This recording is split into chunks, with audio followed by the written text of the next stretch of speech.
All right, here we are. Um, well, just to start off with, I think I'm going to be recording myself for a multitude of reasons. One of them being to get more comfortable in front of the camera, and secondly, to learn how to portray my ideas in a way that makes sense. Also, just to have a bit of an outlet um, in a healthy way, because I feel like lately God has been speaking to me a lot about various topics and what you might call it, but for me it's been very difficult to share them, or not, like really not actually having a platform to share them on. It feels very frustrating.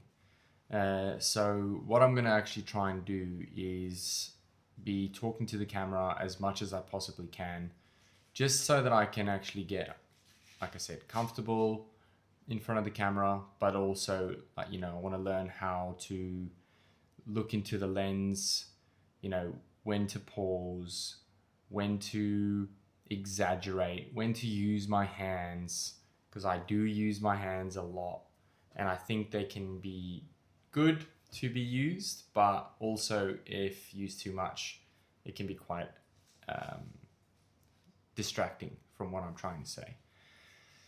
So, yeah, I need to remember to keep looking at the camera, keep looking at the lenses.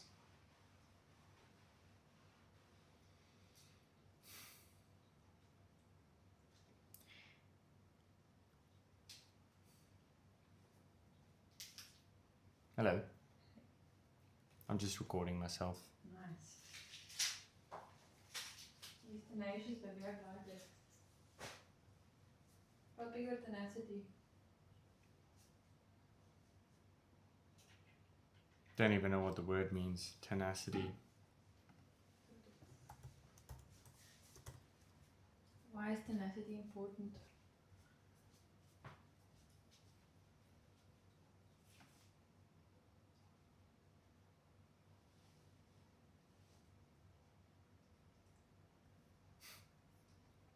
Tenacity. A word that I've just learned. I've heard it before, but as as we go, we realize that we actually just know very little. So, tenacity is the quality of being very determined and persistent, refusing to give up when faced with difficulties or setbacks. It encompasses the ability to hold fast to a purpose, goal, or belief, and to persevere despite challenges. So me setting up this camera setup right now was nothing short of frustrating. Then I couldn't find some cables. Then I couldn't. Then I had to figure out a way to sort of look at myself in a way, so I could frame the picture well. Luckily, recently I've started doing a small little course um, about how to create good quality videos. So I do feel like the lighting and everything has I've improved on understanding a little bit about that. There's still a lot to learn, obviously, but I think in terms of actually getting this right, I'm on the journey. So yeah, tenacity. I think recently what I've been wanting to do is actually go back to the root words and to the root of what certain words actually mean. And the reason for this is because I feel that we as and English speaking people have actually lost a bit of the plot when it comes to our language. So I'm not English speaking originally, although I did grow up from a very young age speaking English. I'm actually South African from origin. And, you know, growing up, you watch TV and you learn a lot of words. Like I learned actually a lot of words from Cartoon Network, but you learn them using like looking at context, you know. So, you know, a word would be used in a certain context, and then you would grasp what it means based on the context that it's being used in. But the thing about that is, and I think that's a good way to learn certain words, of course, but we never actually then truly know the definition, the true definition of the word. We just know roughly what it means. So a lot of times when I'm speaking to my wife, or sometimes we use a lot of big words, and then when someone would ask me, "Do you know what that means?" Like, yeah, in my head, I do know what it means. Like, I do know when to use it. I've learnt how to imitate the idea of when to use it, or, you know, that sort of thing. But I think when it comes to the core of knowing what a specific word means, I don't really. So I think for me, this is going to be a journey of learning the origin of words. And this is just a small little journey I feel like going on. And I feel like it's important for us as English speaking people to know what certain words mean. An example I thought of recently was the word conservative or liberal. You know, these are words that often have a lot of emotion attached to them because of their connotation, their context that they've been used so often in. And the danger with this is the association that comes with those words. Associations that we have completely put on those words that don't actually match the word's meaning when you go back to the root of it. We've just attached our own ideas to that. So why I use the word conservative and liberal is, like, when you think of the word conservative, a lot of people will then immediately jump to, oh, they're probably more right wing. You know, that's a big word that we hear a lot of these days. Right wing, left wing, liberal, Republican, Democrat. Like, these are all words that have so much energy built up into them. But if you actually just go back to the root of the word, we might actually begin to understand what these words truly mean and begin to detach some of the ideologies and things that we've built up around these words, because these words are just words, you know, at the end of the day, but it's what we attach to them. But at the end of the day, I want to say this is the truth remains the truth. We cannot change the truth. So rather than using a word like Democrat or Republican or liberal or like whatever you want to use, rather than using that to describe a person or a people group, you know, we should rather try and actually find what are the actual things that that person believes, and then associate those words to that person, rather than just saying, oh, they're a Democrat, so they probably believe this, and this, because it might not be true.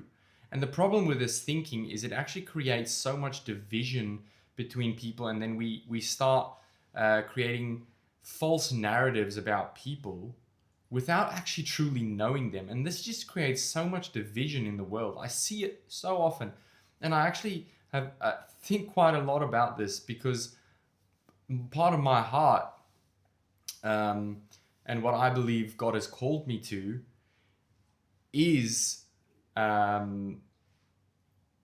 of what I feel God has called me to is to actually bring unity.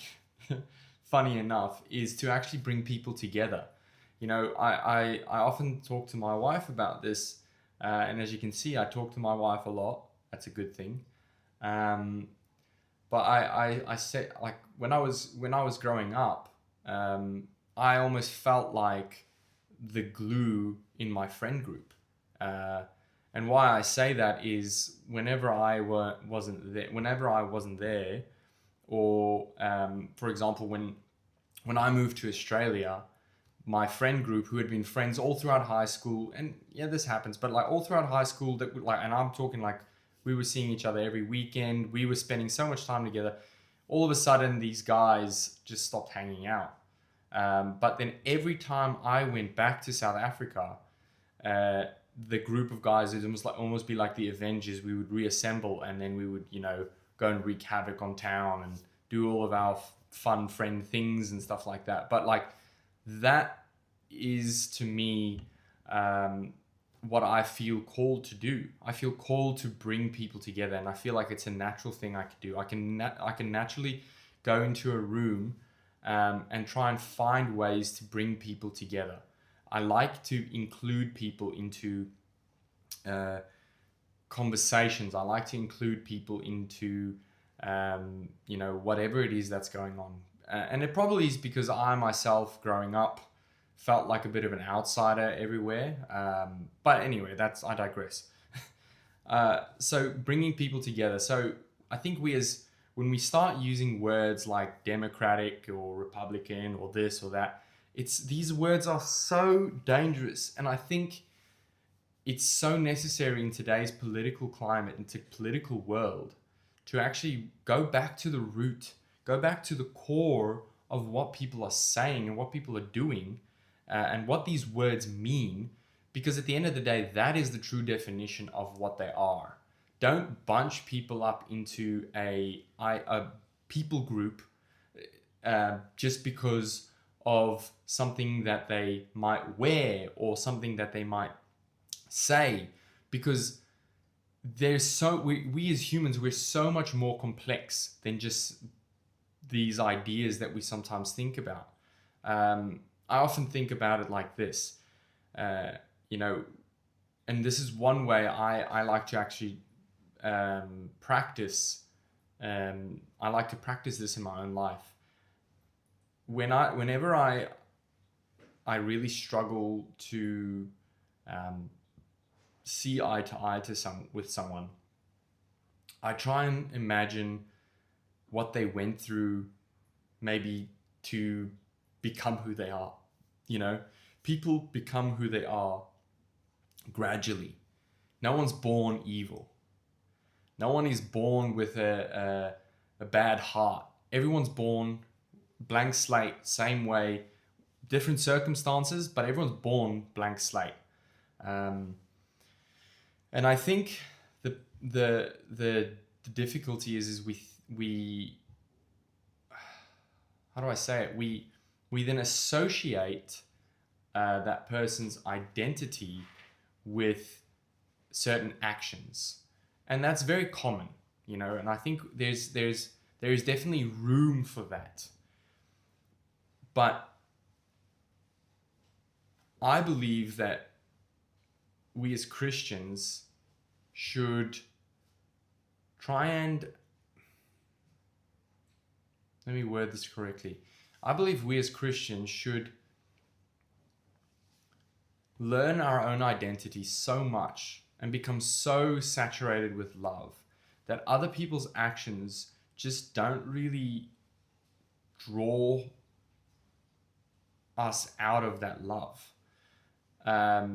You know what I mean? And I think the only way we do that is by trying to think what may have brought this person to that place in their life for them to do that. And I think that's what Jesus did. I think Jesus had so much context in and around what people had gone through for them to become who they are. I think he may have. That's why his heart broke for these people. Like when he would walk and the Pharisees would try and catch him out, but he would walk amongst the prostitutes, and he would walk amongst the thieves and the tax collectors and all these people that were seemed very bad at the time. Like he could see what had happened in those people's lives that brought them to that, and that broke his heart. And I think we should do that the same. We should try and think about what the person went through in their life.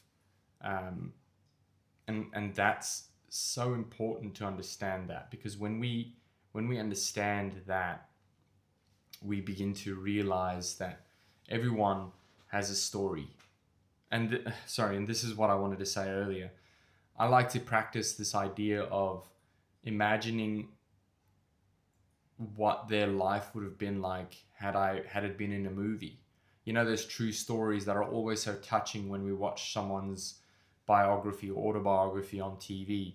You always see the origin story of Dan, for example. You see him as a child, you see what circumstances he grew up in, and then it begins to build a bit of a picture, a bit of a mental picture of what brought them to this place of where they are right now.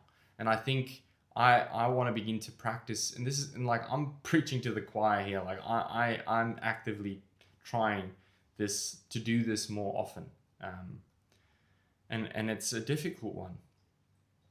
But recently, I've just been struck in my heart with the idea of, like, Daniel, are you willing to be uncomfortable so that I can change you?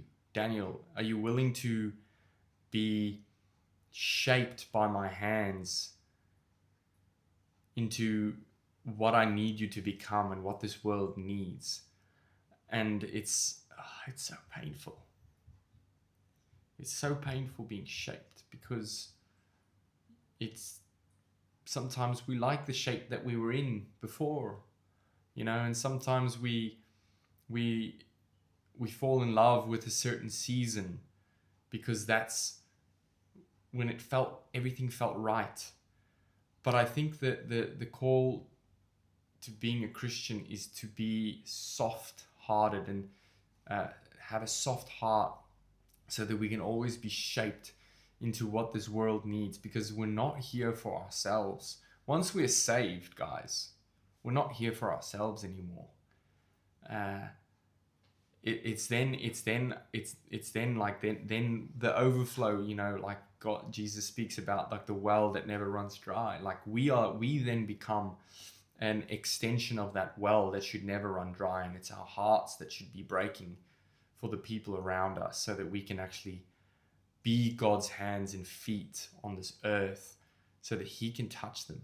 He can be the one pouring himself out through us. Like we become the willing vessels to pour, so that he can find us, so that he can use us in his hands. And I think that's what he wants. He wants us to be soft-hearted people, so that we can further the cause of bringing our brothers and sisters back to unity with him. So whether you're liberal, black, Asian, white, green, orange, doesn't matter. If you've got a beating heart in your chest, this message is for you, because we should all be looking to unite with one another.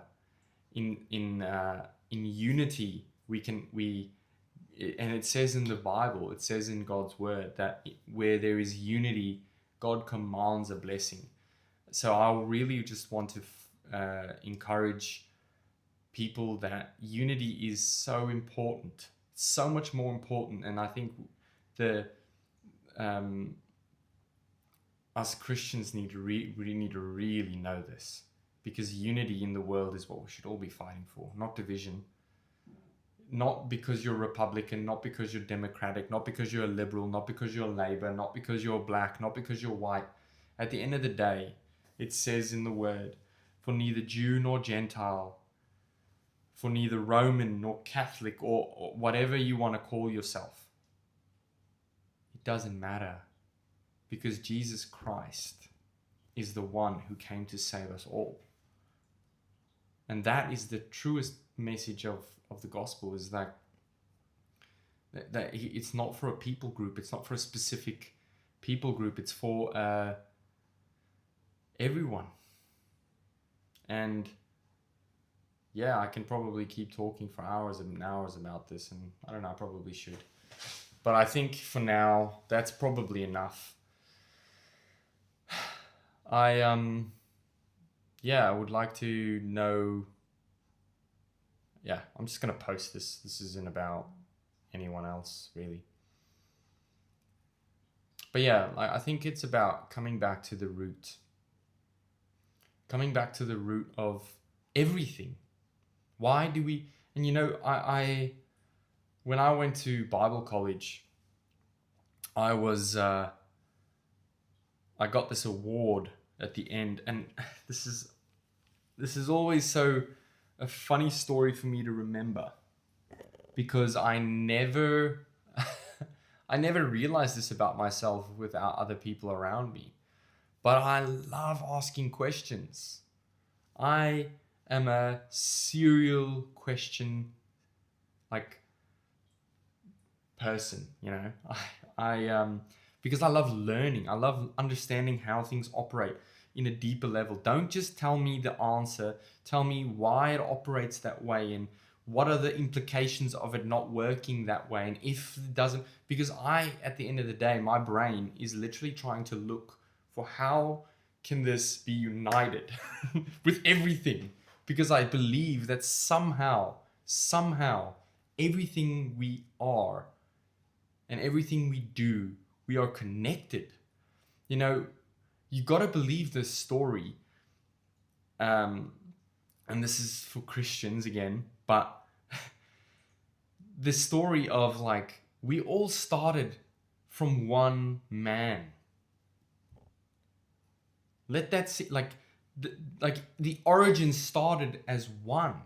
So somehow in all of this, we are all connected through some way, shape, or form. And I think God is trying to bring us all back to that, that unity that we had with Him in the garden. You know, that's essentially what He wants again when He comes down at the end of days and the New Jerusalem gets established on earth. He wants us all to have that relationship that He had with Adam. That's the sort of unity He's after. And I think for me to create this identity around Him is all I want. I don't want anything else. You know, I went out into the world once before looking for an identity, and I didn't find it. I didn't find anything there. But with Him, there's purpose. You know, He doesn't take the pain away, but He gives the pain a purpose. In a big sense, he does take a lot of the pain away, because a lot of the pain is not knowing what this is all about. But in another sense, you know, He gives a lot of that pain that we just go through in our lives. He gives it purpose. And I think that is that's like at least 50% of the pain gone. I think 50% of the pain is already better than 100% of the pain. You know, because if you're going through pain and then not knowing why you're going through pain, that's a double whammy. But I think if you've got a purpose, you've got something that you're holding on to, a faith and a hunger and a desire to see the world restored back to Him, that gives everything so much more purpose. And I'll leave you with this one thought that I had. And this is not theology. This is like, there's exegesis, then there's eisegesis. This is like danagesis. Like this is the way my brain thinks. And this is how I almost would want to explain to a non-Christian what sin is. Because I think the word sin has been used so much and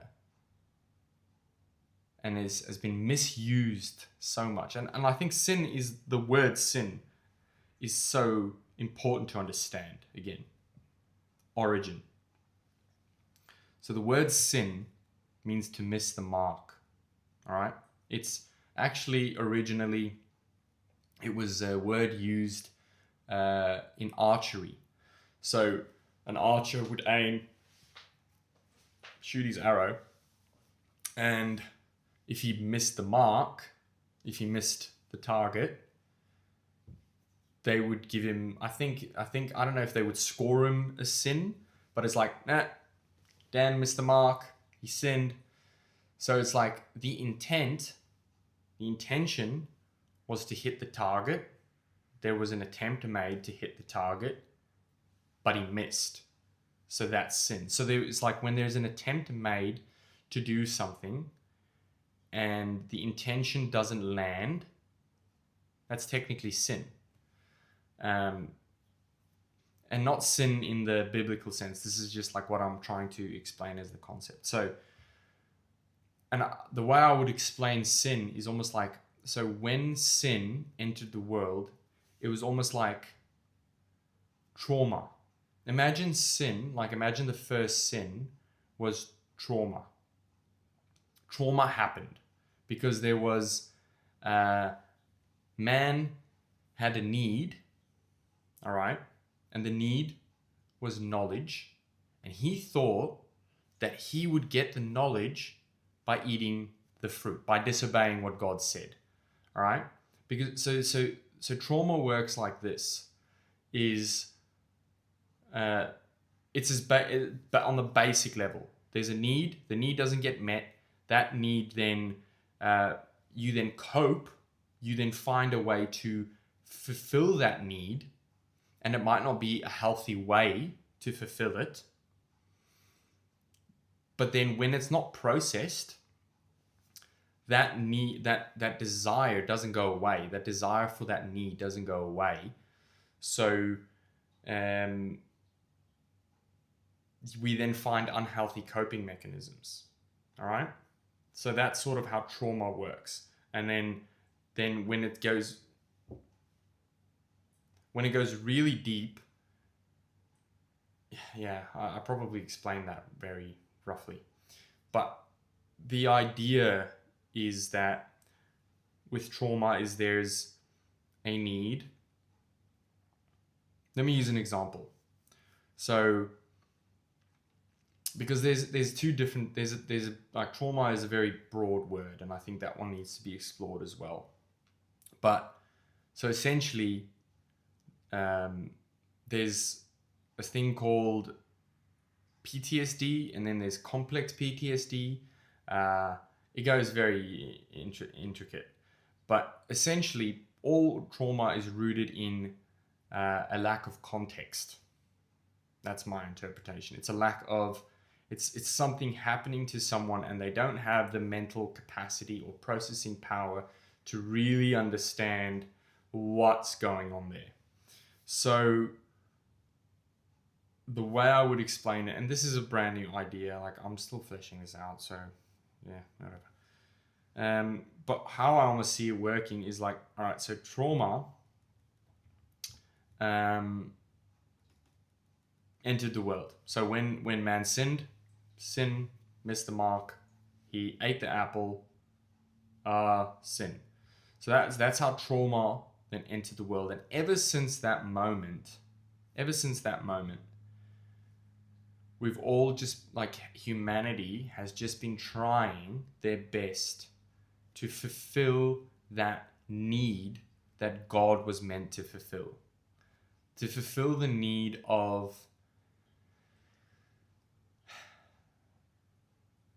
safety, surety. I don't know. Like there was a need there. And I think the need was, I don't know. I don't know. I don't know what the need was. But there was a need. Because if there wasn't, Adam wouldn't have eaten from the apple.